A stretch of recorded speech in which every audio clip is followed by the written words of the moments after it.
Students, उसी कड़ी में हम आगे बढ़ते हैं क्योंकि पिछले लेक्चर में, पिछली वीडियो में हमने इलेक्ट्रोस्टैटिक फील्ड या इलेक्ट्रिक फील्ड वेक्टर स्टडी किया था। इसमें हम क्या करेंगे, electric field due to a point source charge को स्टडी करेंगे।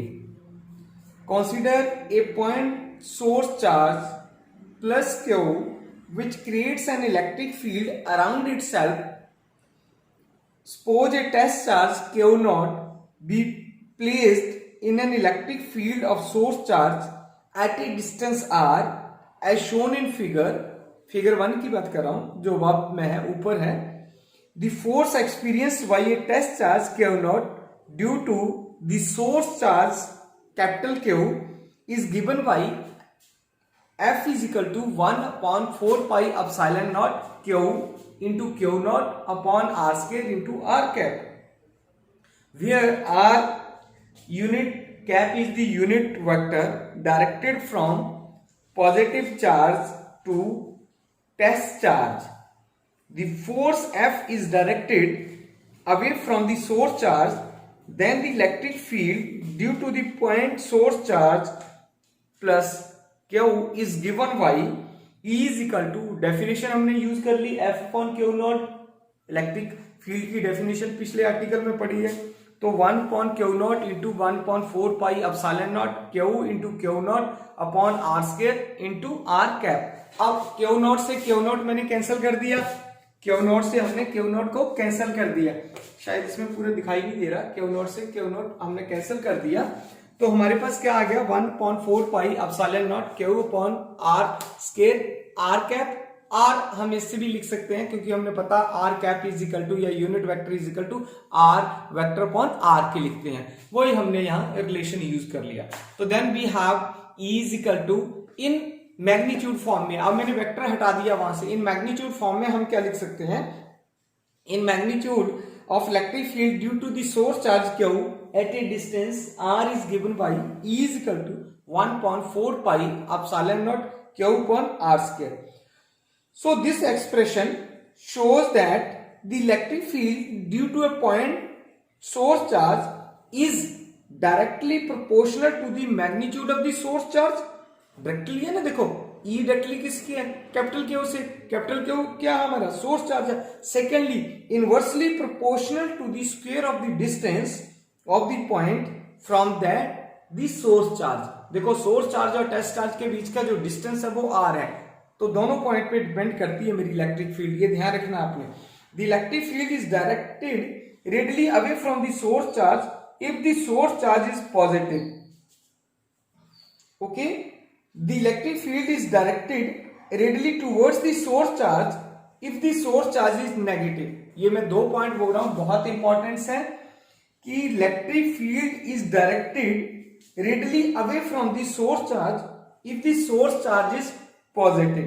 अगर आप नेगेटिव लेते हो तो इलेक्ट्रिक फील्ड जो radially towards the source charge होगी। ये देखो, आप ऊपर देखो पहले वाली फिगर में, तो इलेक्ट्रिक फील्ड बाहर की तरफ जा रही है। जब हमने नेगेटिव लिया हुआ सोर्स चार्ज तो हमारी जो इलेक्ट्रिक फील्ड है इनसाइड आ रही है या उसकी तरफ आ रही है, सोर्स चार्ज की तरफ आ रही है। ये दोनों पॉइंट जरा ध्यान से देखना कि अब इसका रीजन क्या है। Basically the electric field due to a source charge does not depend upon the test charge, it depends upon the source charge. अब ध्यान रखना, इसका आंसर अगर बहुत सारे स्टूडेंट्स के माइंड में होगा कि ये हो क्यों रहा है, क्योंकि हमें पता है कि जो इलेक्ट्रिक फील्ड है बेसिकली वो टेस्ट चार्ज पे डिपेंड नहीं करती है, सोर्स चार्ज पे डिपेंड करती है। अब इसी कड़ी को आगे जोड़ते हैं हम लोग। नेक्स्ट है हमारे पास principle of superposition of electric field.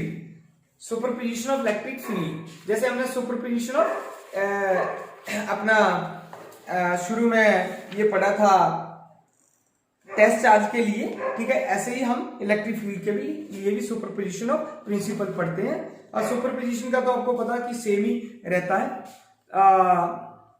If we have more than one source charge then each of them produce its own electric field at all the observation point around it. Since the electric field is a force,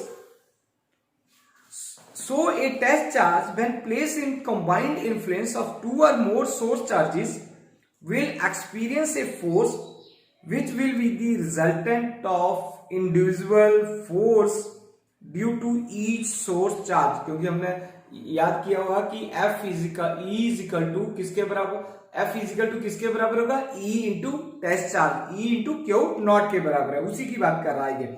so in other words the total electric field strength at the observation point will be the resultant of the electric field due to each of the source charges. So this is called the superposition of electric fields. It states that if E1, E2, E3, so on En be the electric field strength या intensity at any observation point due to a number of source charges, then the resultant electric field at that point is given by E is equal to E1 plus E2 plus E3 so on En के बराबर आ जाता है हमारे पास। ठीक है, अब इसका relation हमें पता है। ठीक है, E इज इक्वल टू किसके बराबर हो गया, 1.4 pi epsilon not Q upon R, Q R vector. अब 1 के लिए कर लेंगे सिमिलरली, 2 के लिए कर लेंगे, 3 के लिए सो ऑन En। अब इसका मैं कंबाइन करता हूं इसको, तो E इज इक्वल टू क्या आ जाएगा, 1.4 pi epsilon not summation I varies 1 to n Qi upon Riq into Ri. This is the expression for the superposition of electric field. Next है हमारे पास continuous charge distributions. अब ये बहुत बड़ा question हमारे पास आ जाता है, बहुत सारा एक क्वेश्चन है कि हमने क्या किया, electric field due to a point charge या सेट ऑफ पॉइंट चार्जेस जो कैलकुलेट तो कर लिया है, पर जो चार्ज डिस्ट्रीब्यूशंस है उसको कैसे करें। ये बहुत बड़ा क्वेश्चन जो है वो राइज हो जाता था साइंटिस्ट के माइंड में, डिस्कवर फिजिस्ट के माइंड में। तो उन्होंने क्या किया कि charges are distributed along a wire, or a sheet or even over a whole body. Such charge distributions are known as continuous charge distributions. अगर हम लॉन्ग ए वायर करते हैं, शीट करते हैं या पूरी बॉडी में करते हैं, तो इस टाइप का जो चार्जेस डिस्ट्रीब्यूशन होता है उनको हम कंटिन्यूस चार्ज डिस्ट्रीब्यूशन कहते हैं। Basically in physics we have 3 type of charge distributions, of charge continuous distributions भी बोल सकते हैं। नंबर 1 है लीनियर चार्ज डिस्ट्रीब्यूशंस, सेकंड आता है मेरे पास सरफेस चार्ज डिस्ट्रीब्यूशन, थर्ड आता है वॉल्यूम चार्ज डिस्ट्रीब्यूशंस। हमारे पास ये 3 टाइप के चार्ज डिस्ट्रीब्यूशंस है, इनको हम 1 by 1 भी देख सकते हैं। कि अगर हम लीनियर चार्ज डिस्ट्रीब्यूशन की बात करेंगे तो वो जो QI है, जो हमने अभी पिछले आर्टिकल में समेशन QI लिखा था, उसको हमने रिप्लेस कहां से कर दिया, लैम्डा dr से कर दिया है या लैम्डा dl से कर दिया है फॉर लीनियर चार्ज डिस्ट्रीब्यूशन से। और जो सरफेस है उसको सिग्मा ds से रिप्लेस कर दिया है। अगर मैं वॉल्यूम डिस्ट्रीब्यूशन की बात करता हूं तो मैं रो dv की से उसको रिप्लेस कर रहा हूं। तो हमने लीनियर डिस्ट्रीब्यूशन ऑफ चार्ज लिख दिया, E is equal to 1.4 pi epsilon naught. अब हमें पता लीनियर में लाइन इंटीग्रल ही होता है, तो lambda dl upon R Q into R vector लिख दिया। सरफेस में E is equal to 1.4 pi epsilon naught surface integral sigma ds upon R Q into R vector. और जब volume integral volume distribution of charge की बात करता हूं मैं, तो E is equal to 1.4 pi epsilon naught volume integral rho dv upon R Q into R vectors होता है। अब ये रो लेमडा क्या है, lambda is nothing but it is called the linear density of charge, sigma is surface density of charge और rho is the volume density of charge and R is nothing but R is the position vector of the observation point with respect to the location of the elementary charge. Lambda dr, sigma ds या dl या sigma rho dv as may be the case. जब volume होगा तो हम dv लिखेंगे, जब surface होगा ds लिखेंगे, जब लीनियर होगा तो dl लिखेंगे। अब इनको हम लोग क्या कर सकते हैं, इनको दूसरे वे में भी लिख सकते हैं हम लोग। अब दूसरे वे में कैसे लिख सकते हैं, अगर आप देख रहे हो कि when a charge is spread all over a wire as shown in figure, जो फर्स्ट वाली टॉप वाली लेफ्ट साइड में फिगर है उस पर देखना आपने। ये क्या करते हैं, इसको कहते हैं हम लोग लाइन चार्ज डिस्ट्रीब्यूशन।